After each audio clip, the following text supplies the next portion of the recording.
Hello everyone, कैसे हैं आप सब लोग। आई होप आप सभी लोग अपने अपने घरों पे सेफ होंगे। तो जैसे कि आपको पता है, हम लोगों ने टेस्ट कंडक्ट करवाया था जेकेपीएसआई का। टेस्ट नंबर 6 ये था। तो उसके एनालिसिस या उसके रिजल्ट के ऊपर आज हम लोग यहाँ पे डिटेल में बात करेंगे। जो लोग इस चैनल पे नए हैं, इस चैनल को सब्सक्राइब कर लीजिएगा ताकि आपको हर एक अपडेट मिलता रहे।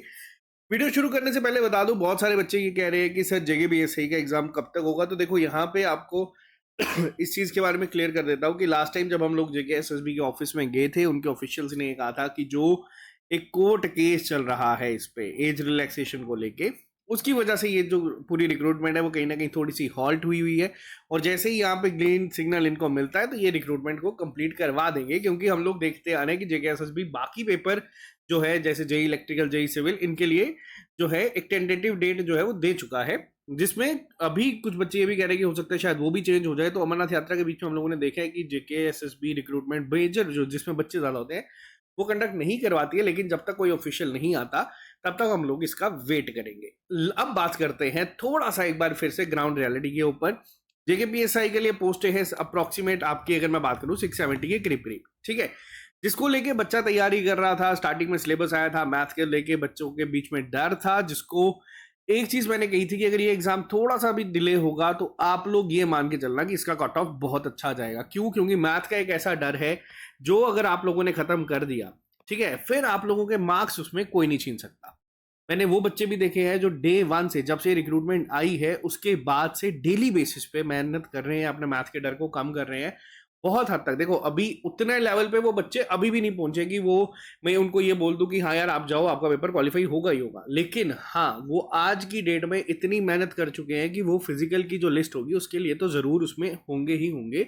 ये चीज उन्होंने अभी कंफर्म कर दी है। और यही एक एक स्टेप रोज का लेके ना वो अपनी तैयारी को उस लेवल पे लेके जा रहे हैं, जिसके बाद ये भी दिन दूर नहीं है कि वो बच्चे गारंटी लिस्ट में होंगे। देखो, मॉक टेस्ट 6 की बात करूं तो कंपैरेटिवली ये थोड़ा सा इजियर साइड था, लेकिन अगले टेस्ट में मैं इसकी पूरी कसर बराबर करूंगा।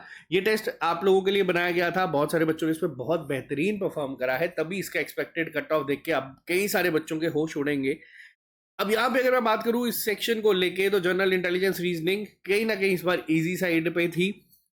क्वेश्चंस एक आधा ही था जिसमें किसी बच्चे को दिक्कत हो सकती थी, लेकिन बच्चा रीजनिंग में भी ना वो जोन में जा चुका है कि वो कोई भी किसी भी लेवल का टेस्ट आ जाए वो 30+, 35+ स्कोर कर रहा है। और इतना स्कोर तो मिनिमम आपको करना ही करना है अगर आप लोग चाहते हैं कि आप लोग जेकेपीएसआई क्वालिफाई करें, फिर आप किसी भी कैटेगरी से क्यों ना हो। क्योंकि ये सेक्शन वहां पे एक एज आपको देगी। इसमें इजी क्वेश्चन को गलत करने का मतलब ये है कि आप खुद अपनी सिलेक्शन की जो सीट है वो किसी बच्चे को हाथ में थमा के आ जाएंगे। और बच्चा इस पे काम कर रहा है। जो स्टार्टिंग में मैंने कहा था कि टाइम कंज्यूमिंग हो सकती है, क्वेश्चंस को स्किप करा करो, वो चीज़ों का प्रॉपर यूटिलाइजेशन यहाँ पे देखने को मिल रहा है। हम हर एक बच्चा जो अच्छा परफॉर्म करता है उसके टेस्ट को ना रैंडमली ओपन करके चेक करते हैं कितना कितना टाइम वो दे रहा है सेक्शंस को, और ये सारी चीज़ें प्रॉपर फॉलो हो रही हैं। कंफ्यूजन वाले क्वेश्चंस को स्किप करके लास्ट में अटेम्प्ट कर रहे हैं, स्ट्रेटेजी काम आ रही है, और इसकी वजह से इस सेक्शन में 33+ स्कोर आप कर सकते थे। 20 में से 16+ क्वेश्चंस में कह रहा हूँ कि आप सही कर सकते थे। अगर मैं बात करूँ जनरल अवेयरनेस की, जनरल अवेयरनेस का लेवल इस बार ईजियर साइड पे था, थोड़ा सा इजी टू मॉडरेट ही इसको मैं कंसिडर करूंगा। बच्चों ने इस सेक्शन में भी काफी अच्छा स्कोर करा है। अब देखो, होता क्या है, दो चीजें होती है। जेकेएसएसबी एक आधी सेक्शन में बाउंसर फेंकेगा ही फेंकेगा। वो बाउंसर किस तरीके के होंगे, वो क्वेश्चंस को थोड़ा सा डिफिकल्ट कर देगा, वो क्वेश्चंस को थोड़ा सा इररेलेवेंट कर देगा। अगले टेस्ट में मैं आपको गारंटी देता हूं कि वो कसर पूरी मैं भी यहाँ पे करूंगा। आप लोगों को एक लेवल ऊपर का टेस्ट जो है वो मिलेगा, लेकिन उसके लिए टाइम भी मैं प्रॉपर आपको दूंगा। इस टेस्ट की बात करूं तो 21+ स्कोर एक अच्छा स्कोर इसमें कंसिडर किया जा सकता है। जनरल इंग्लिश की बात करूं, इस सेक्शन में भी बच्चों ने बहुत अच्छा परफॉर्म करा है। बच्चे अपने जो वोकैब है उस पर भी काम कर रहे हैं। देखो, इसमें एज हमारे पास क्या है, इसमें हमारे पास ये एज है कि हमारे को active, passive, one word substitution, idiom phrases, ये सब चीज़ें ना देखने को मिलेंगी। और ये चीज़ें कहीं ना कहीं थोड़ी सी कंपैरेटिवली इजी होती है। जैसे कांस्टेबल में सिर्फ एंटोनियम्स एनोनियम्स थे, वो थोड़ा डिफिकल्ट हो जाता है। यहाँ पे एंटोनियम्स एनोनियम अगर होंगे भी तो 3 या 4 क्वेश्चन होंगे। उसके अलावा अगर आप 11-12 क्वेश्चन को भी, 10-11 क्वेश्चन को भी सही कर लेते हैं तो आप अपना स्कोर आराम से 20-22+ लेके जा सकते हो। और इतना स्कोर इसमें किया जा सकता है आसानी से। अब नेक्स्ट सेक्शंस की बात कर रहा हूँ। अगर मैं पहले टेस्ट की बात करूं तो इन सेक्शंस को मैंने कहा था कि ये सेक्शंस ऐसी हैं जिसमें बच्चों को डर है, लेकिन आज की डेट में वो जो बच्चे अभी भी साथ में टेस्ट दे रहे हैं ना, वो ये डर को खत्म कर चुके हैं।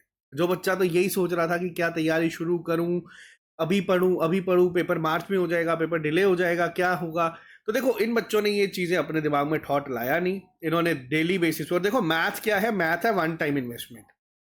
आपने अगर एक बार तसल्ली से कभी ज़िंदगी में मैथ पढ़ लिया ना, फिर आपको ज़िंदगी भर कभी मैथ पढ़ने की ज़रूरत नहीं पड़ेगी। वो चीज़ें ना आपके खून के अंदर घुस जाएंगी और वो कोई नहीं निकाल सकता। ठीक है, मैंने 2015-16 में मैथ एक बार ये आसानी से पढ़ा था और तसल्ली से पढ़ा था। ठीक है, कैसे वो एक मोटी किरण पब्लिकेशन की बुक आती है जिसमें 10-12 हज़ार क्वेश्चन होते हैं, पूरे तसल्ली से सॉल्व किया था। और आज की डेट में बहुत रेयर ऐसा होता है कि किसी क्वेश्चन में दिक्कत होती है सॉल्व करने में, और वो कोई फॉर्मूला रिवाइज नहीं करेंगे, कोई चीज़ की कोई रिवाइज करने की जरूरत नहीं है। आपको क्वेश्चन देख के पता चल जाएगा किस टाइप का है, और बच्चा उस अप्रोच पे काम कर रहा है, और ये चीज़ दिखती है यहाँ पे। क्वांटिटेटिव एप्टीट्यूड का स्कोर है 24 प्लस, मतलब 12 प्लस क्वेश्चंस आपको इस टेस्ट में सही हो सकते थे अगर आपने सही से मेहनत करी है। ठीक है, इसके अलावा मैथमेटिकल एबिलिटी की बात करूं, 30 में से 22 प्लस नंबर आप इसमें भी स्कोर कर सकते थे, और ये सेक्शंस में अब दिख रहा है कि क्यों इंप्रूवमेंट हो रही है और क्यों कट ऑफ बढ़ना शुरू हुआ है।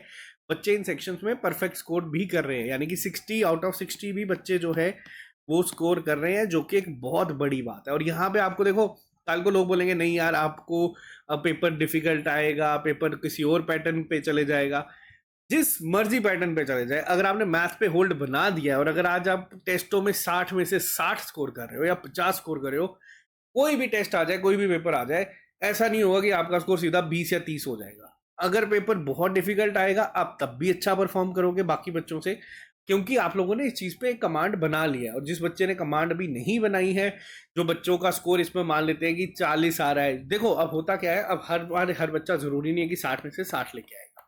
ठीक है, ये 60 में से 60 वाला बच्चा वो है जो बहुत मेहनत करके आया। आज अगर आप 10 या 20 जो आपने शुरुआत की थी पहले टेस्ट से, उसको आप 30 या 40 तक पहुंचा चुके हो ना, अगर इसमें, ये बहुत बड़ी बात है।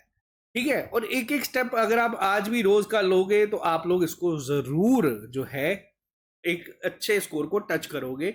और लास्ट में आते कंप्यूटर प्रोफिशिएंसी के ऊपर, ये सेक्शन भी इस बार आपकी थोड़ी सी इजियर साइड पे थी, तभी इसका जो ओवरऑल कट ऑफ गया है वो 148 to 150 गया है। जो कि मैं स्टार्टिंग से कह रहा था कि पेपर अगर डिले होगा तो 150 देख लेना, 150 के नीचे जनरल वालों को जो है फिजिकल की कॉल भी नहीं आएगी। और वो चीज़ ना मुझे नज़र आती हुई दिख रही है, क्योंकि यहाँ पे बहुत बच्चा बहुत मेहनत कर रहा है, और यही बच्चा कल को एग्जाम में बैठेगा। अब जो बच्चा वेट करे कि हाँ यार जब पेपर आएगा तब देखेंगे, तब किताबें खोलेंगे, पढ़ा तो हुआ ही है। और देखो होता क्या है, जब आप चीज़ों को फॉर ग्रांटेड ले लेते हो तो चीज़ें भी आपको फॉर ग्रांटेड लेना शुरू कर देती है। बहुत सारे बच्चे ऐसे हैं जो अच्छा स्कोर कर रहे थे स्टार्टिंग में, फिर आप पढ़ाई नहीं कर रहे हैं, फिर टेस्ट दे रहे हैं और स्कोर उनका गिर रहा है। ऐसा नहीं है कि पिछले टेस्ट में अगर मैं 135 कट बोल रहा हूँ, इसमें 150 बोल रहा हूँ, ऐसा नहीं है कि बच्चे सभी का स्कोर इंप्रूव हुआ है। कुछ बच्चे जो फॉर ग्रांटेड ले रहे हैं चीज़ें, उनका स्कोर गिरा भी है। तो ये एक आपके लिए साइन है कि अभी भी थोड़ा सा एक्टिव हो जाओ। देखो यहाँ पे मैं आपको बताता हूँ जेकेपीएसआई का पेपर क्यों इतना इंपॉर्टेंट है। अगर आपने जेकेपीएसआई की अगर तैयारी आज की डेट में एक बार तसल्ली से अच्छे से कर देना, आप एसएससी का कोई भी एग्जाम दे सकते हो, आपको वहां पे बहुत एज मिलेगी। ठीक है, ये सेम चीज हुई थी बैंकिंग एग्जाम्स में, जब हम लोगों ने जेके बैंक के लिए बच्चों को तैयार करवाया था। फिर उसके बाद उन बच्चों ने, जरूरी नहीं है सबका जेके बैंक निकला था, उन्होंने आईबीपीएस क्वालिफाई किए, एसबीआई क्वालिफाई किए, आरबीआई क्वालिफाई करे, अलग अलग एग्जाम्स को क्वालिफाई करा। और सेम चीज मैं आपको बता देता हूँ, जो बच्चा जेकेपीएसआई की तैयारी अच्छे से कर रहा है ना, वो एसएससी, जीडी, एसएससी के सीएचएसएल, सीजीएल, इनमें बहुत अच्छा करके आ सकता है। आपके लिए अपॉर्चुनिटीज और ज्यादा खुल जाएंगी अगर आपने इसको ध्यान से ले लिया। अब सवाल आता है ये अगला पेपर सर कब होगा? तो देखो अगला पेपर अब होगा आपका ठीक 1 महीने बाद। मैं पूरा 1 महीने का टाइम अब आपको दे रहा हूं, और मैं ये आपको साथ में रिमाइंडर दे रहा हूं कि अगला एक एक क्वेश्चन जो होगा ना, वो मैं खुद जो है फ्रेम करूंगा। एक अच्छा लेवल का, बहुत अच्छे लेवल का पेपर होगा, क्योंकि 150 अगर आप लोग इस टेस्टों में स्कोर करना शुरू कर चुके हो ना, तो कहीं ना कहीं हमें भी लगता है कि नहीं यार इतना भी ज्यादा क्या पढ़ लिया बच्चों ने। तो अगर अगले टेस्ट में आप 150 स्कोर करेंगे ना, फिर हम लोग बात करेंगे कि वाकई में आपने आज इतना करा है। और आपको बता दूं, कल से आपका जो 10,000 प्लस एमसीक्यू सीरीज है वो वापस से शुरू हो जाएगी, जिसमें आपके हर एक सेक्शन के टॉपिक टेस्ट जो है वो करवाए जा रहे हैं। तकरीबन इसमें भी 5,000 प्लस एमसीक्यूज जो है वो अपलोड हो चुके हैं, और आपको आगे और जो एमसीक्यूज हैं वो दे दिए जाएंगे, ताकि आप लोग तसल्ली से प्रैक्टिस कर सके। और इसके एग्जाम की अगर बात करूं तो 600 साढ़े 600 वैकेंसीज कम नहीं होती है। मेहनत पे जोर रखो, और इतना मैं गारंटी दे सकता हूँ कि अगर ये पेपर और डिले होते जाएगा तो इसका कट ऑफ उस पॉइंट पे जाके खत्म होगा जो किसी ने कभी सोचा भी नहीं होगा। और वो कौन लेके जाएगा? वो आप ही लोग लेके जाएंगे। बाकी मेहनत करो। अभी मैं आपको एक बार बस एक आइडिया देने के लिए यहाँ पे बता देता हूँ। अभी कम बच्चों ने टेस्ट को दिया था, कहाँ गया हमारा रैंक? हाँ ये देखो, टॉप 100 रैंक की अगर मैं बात करूं, सिर्फ ये 100th रैंक के बच्चे के स्कोर है 143। ठीक है, अब यहाँ पे देखो, ये पहली सेक्शन आपकी आती है जनरल इंटेलिजेंस, यहाँ पे थोड़ी सी इस बच्चे को दिक्कत हुई है। उसके बाद बाकी सब सेक्शंस में अच्छा स्कोर है। तो यही चीज आपको बता रहा हूँ कि स्कोर ओवरऑल 143 150 बहुत अच्छा स्कोर है। आप इसको मेहनत करो और बढ़ाओ, और मिलते हैं आप लोगों से फिर हम लोग जल्दी नए लेक्चर के साथ। अभी के लिए फिलहाल इतना ही। Bye, take care, all the very best. Next test के लिए मैंने आपको बता दिया है, नेक्स्ट टेस्ट अब आपका होगा ठीक 1 महीने बाद। ठीक है, जिन बच्चों ने अभी तक कोई टेस्ट नहीं दिया, आप लोगों को भी बोलूंगा 31 दिन का अपना टाइम टेबल रिमाइंडर खुद वो सेट करो, डेली का टास्क रखो, और फिर कोशिश करना ये 7 जुलाई वाला टेस्ट आप लोग भी दें। आप टेस्ट खत्म होने की चिंता छोड़ दें, क्योंकि मैंने 10 टेस्ट आपको कमिट किए थे, मैं आपको कह रहा हूँ कि मैं 10 और टेस्ट आपको बना दूंगा जब पेपर आएंगे।